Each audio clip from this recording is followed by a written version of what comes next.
Bienvenue sur la scène agro, un balado produit par Agro-Québec Média et présenté par FAC, pour les acteurs de l'industrie et les mordus d'agroalimentaire. Nous partageons l'actualité, des entrevues exclusives, des dossiers, portraits d'entreprises et plusieurs sujets liés à ce secteur représentant un véritable moteur pour l'économie du Québec. Bonne écoute!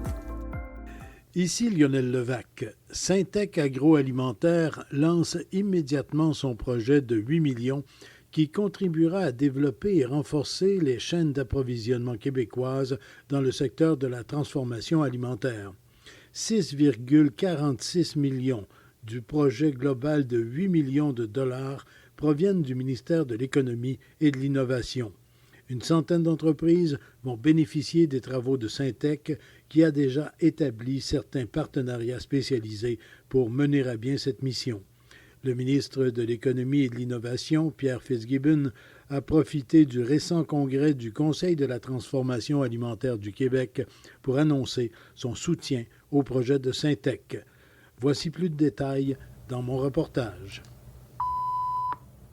L'initiative vient de Syntec Agroalimentaire, qui est un centre de transfert technologique rattaché au cégep de Saint-Hyacinthe. Le ministre de l'Économie et de l'Innovation, Pierre Fitzgibbon, n'a pas été long à convaincre. J'ai demandé au président-directeur général de Syntec Agroalimentaire d'expliquer dans quel contexte a été conçu le projet de renforcement des chaînes d'approvisionnement locales dans le secteur de la transformation alimentaire. Essentiellement, ce qu'a fait la COVID et ce que fait actuellement la situation en Ukraine et en Russie amène une désorganisation de la chaîne d'approvisionnement, amène une certaine préoccupation des entreprises.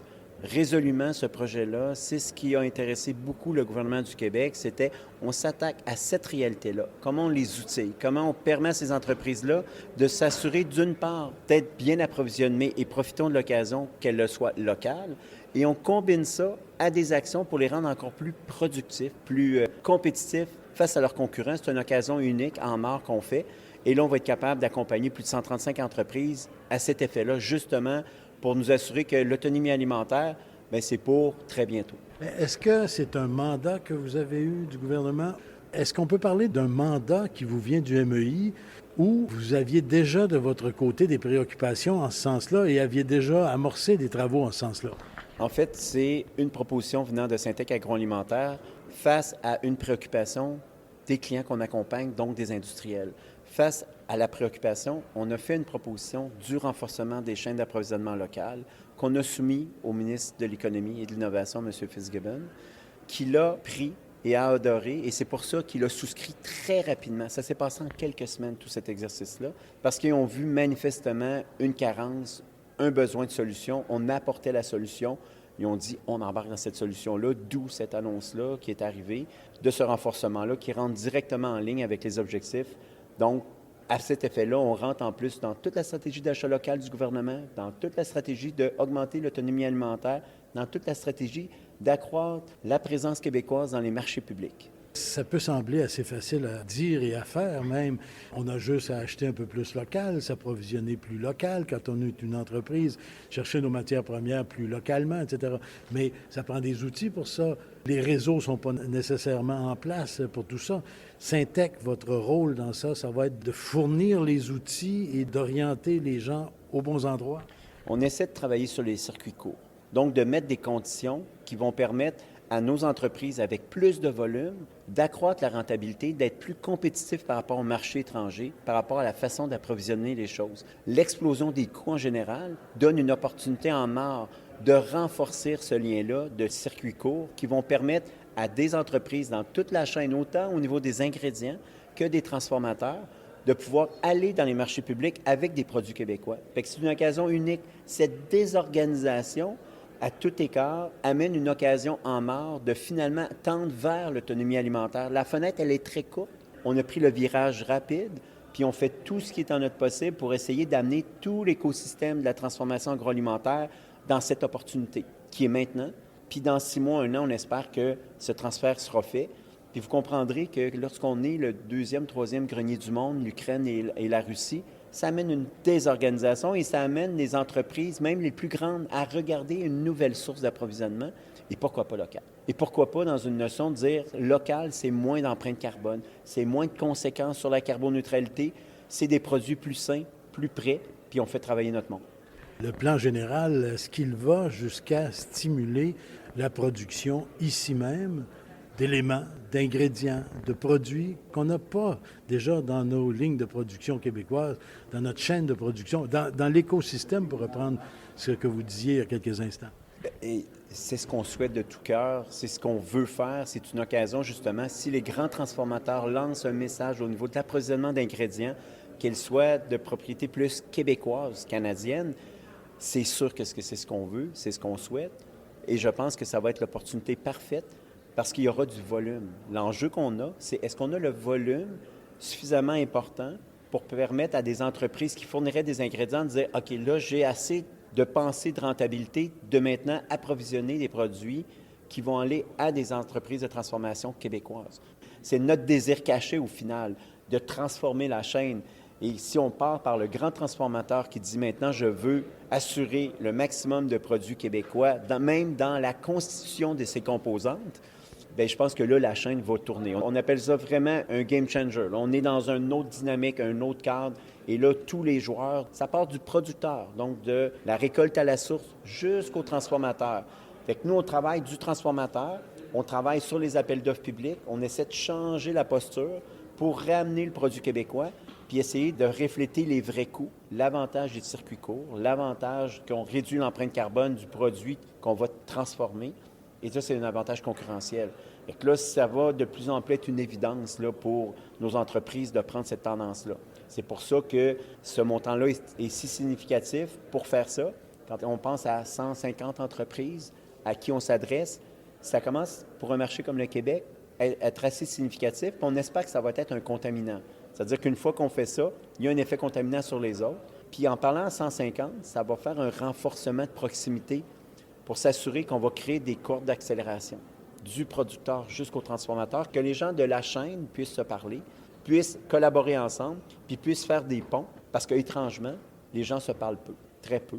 On l'a vu présentement, actuellement, là, il y a une désorganisation des approvisionnements des matières premières, et là, on n'a pas de système mis en place, on n'a pas de facilité, on ne sait même pas à qui s'adresser, parce que ça fait 15 ans qu'on s'approvisionne de la même façon en matière première, et là, ça change. Et là, la question, c'est, bon, qui a cette matière-là? Qui pourrait nous la fournir? Puis nous, ce qu'on dit, c'est, hey, peut-être que ça demande des changements de matière, d'ingrédients utilisés. Parce qu'il y a certains ingrédients dans cette dynamique-là qui ont explosé, qui rend le produit transformé absolument déraisonnable sur le coût. Donc, il faut changer la matière tout en respectant le goût du consommateur de c'est quoi le produit final. Puis c'est là-dedans qu'on est. On leur demande d'oser transformer, qui va faire qu'ils vont augmenter leur rentabilité puis qu'on va voir les choses autrement. À entendre, à écouter ce que vous dites, il y avait des gens qui vont se demander, mais est-ce que tout ça est dans le mandat de Syntec? Et le mandat de Syntec, mais ça, est-ce que c'est à Syntec à faire ça? Il faut comprendre qu'on n'a pas les prétentions de tout cet exercice-là de croire que nous seuls allons le faire. Présentement, ce que nous on fait, c'est qu'on est près de nos entreprises, donc on est en soutien à nos entreprises. Notre entreprise, on est là pour les accompagner, accroître leur productivité, leur performance, amener des technologies innovantes, amener des façons de faire différentes. Fait qu'en prenant une occasion de désorganisation comme ça, on prend nos équipes de R&D en commercialisation, puis on les accompagne. On va chercher des partenaires de complicité. Vous comprendrez que si je m'en vais au champ à la récolte, c'est pas mon corps de métier. Il y aura des partenaires qui vont se greffer à cette annonce-là. Là, l'annonce est arrivée. Il y a une série de partenaires avec des compétences complémentaires qui vont venir nous aider. À titre d'exemple, transformation numérique va être un joueur important. Robotisation, intelligence artificielle. Vous comprendrez que ce n'est pas Syntec qui va le faire. Il va s'associer à des partenaires qui vont leur dire « On a une occasion d'une transformation pour accroître la rentabilité. Pourriez-vous nous accompagner dans cet exercice-là pour vous donner votre expertise au service de l'industrie? » Moi, je suis là dans une approche clé en main pour que l'entreprise de transformation puisse augmenter ses parts de marché du Québec et on va prendre toutes les forces et les compétences qui sont présentes sur le territoire pour y arriver. Tout ça, là, c'est tout de suite, là. Vous êtes, pourrait-on dire, opérationnel. Bien sûr, il vous reste très certainement des contacts à établir, des partenariats à établir, mais tout est en place quand même là, pour démarrer tout ça. La question était posée par le gouvernement, justement. Le projet commence le 1er avril. C'est démarré, c'est le point de départ. C'était la question qui était posée. On ne voulait pas le 1er mai, on ne voulait pas le 1er juin. parce que le marché est prêt maintenant. C'est maintenant qu'il faut agir. C'est maintenant que nos entreprises ont besoin de soutien, besoin d'aide. Et je vous dirais, ont besoin de sentir une cohésion derrière eux pour les soutenir dans cette situation très complexe. Et je pense que, je dirais, le savoir-faire québécois doit se lever pour répondre à ça. Et je disais, plus tôt que tard, on doit le faire. Est-ce que tous nos partenariats sont faits? Assurément pas. On espère que cette annonce-là va nous amener des joueurs stratégiques. Déjà, on le sent. On sent déjà un rapprochement de partenaires et c'est ce qu'on veut. Le principe pour nous, c'est moins on peut faire de choses qui nous sortent de notre mandat, plus nous, on se concentre à ce qu'on est les meilleurs. On est sur un X, on met un environnement d'accélération, on se met des joueurs qui vont travailler sur des compléments à nous. Et plus j'aurai des partenaires forts, bien plus je serai capable d'arriver avec cette transformation-là, puis on pourra se dire dans 6 mois, 1 an, mission accomplie. Et on n'y arrivera pas seul, c'est impossible. Monsieur Lacroix, merci beaucoup. Et déjà, je prends un rendez-vous avec vous, là. On ne fixera pas la date, mais pour faire le point de l'évolution de tout ça, parce que ça va faire bouger des choses. Tout à fait, avec grand plaisir. Vous allez le sentir. Je pense que ça va bien aller. Ça nous fera plaisir de montrer le constat et l'ambition qu'on a aujourd'hui, comment elle s'est transformée dans le marché. Merci beaucoup. Merci. On n'attendait pas aussi rapidement la confirmation du projet. Un peu comme une surprise, le ministre de l'Économie et de l'Innovation a profité du récent congrès du Conseil de la transformation alimentaire du Québec pour faire l'annonce de l'appui au projet de Syntec.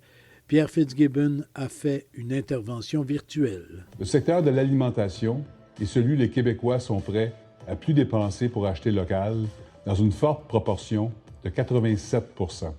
On veut donc tabler sur le fait que plus de 27 % d'entre eux ont déjà augmenté leur consommation de produits d'ici pour améliorer notre autonomie alimentaire. C'est bon pour nos PME, c'est bon pour nos régions, c'est bon pour l'environnement et c'est bon pour notre économie. Mais si on veut augmenter notre offre et solidifier notre autonomie, on doit renforcer nos chaînes d'approvisionnement. C'est encore plus important avec les derniers mois que nous avons vécus. J'ai donc le plaisir de vous annoncer l'octroi d'une subvention de 6,4 millions de dollars à Syntec Agroalimentaire pour renforcer les chaînes d'approvisionnement locales dans le secteur de la transformation alimentaire.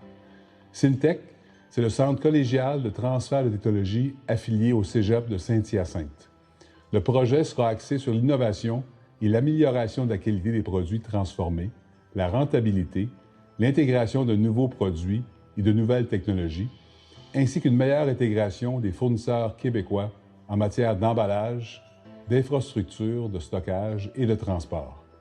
Bref, l'objectif, en soutenant cette initiative, c'est d'améliorer tous les maillons de la chaîne d'approvisionnement dans le secteur de la transformation alimentaire et ainsi améliorer notre autonomie. Sur place, le ministre de l'Agriculture, des Pêcheries et de l'Alimentation, André Lamontagne, s'est réjoui de l'annonce de son collègue Fitzgibbon. Monsieur Lamontagne, votre collègue, M. Fitzgibbon, vient d'annoncer une aide financière, un soutien financier de 6,8 millions à Syntec. Ça vient soutenir vos objectifs au MAPAC et déjà des programmes que vous aviez mis en place de toute façon. Bien, tout à fait. Puis j'expliquais à quel point la transformation alimentaire est au cœur de notre stratégie pour accroître l'autonomie alimentaire du Québec. Alors, l'annonce de mon collègue qui vise à soutenir Syntec pour un projet qui touche la transformation alimentaire, c'est certainement une très, très bonne nouvelle pour le secteur, là. Parce que pour augmenter l'autosuffisance ou l'autonomie alimentaire du Québec, voilà la base, là. Et ça va aider. Bien, transformation alimentaire, là, on transforme presque 70 % de notre agriculture primaire, puis à peu près 85 % qui est d'un panier d'un consommateur qui sort d'un détaillant alimentaire, c'est de la nourriture qui a été transformée. Alors, tous les gestes qu'on peut poser pour accompagner l'industrie, pour produire davantage, puis produire de meilleure qualité, puis d'avoir des emballages qui sont plus appropriés, puis d'être plus en phase avec le consommateur, bien, c'est des bonnes nouvelles. C'est ça qu'on a annoncé aujourd'hui, là. Ici Lionel Levac. Le ministre André Lamontagne profitait quant à lui de son passage devant les transformateurs alimentaires pour confirmer de nouveaux financements dans la prospection et le développement de marchés et dans la recherche, particulièrement au consortium RITA sous le chapeau de l'Université McGill. Au revoir. Vous avez aimé ce contenu? Suivez la scène agro pour rester à l'affût de l'actualité agroalimentaire. Merci et à bientôt.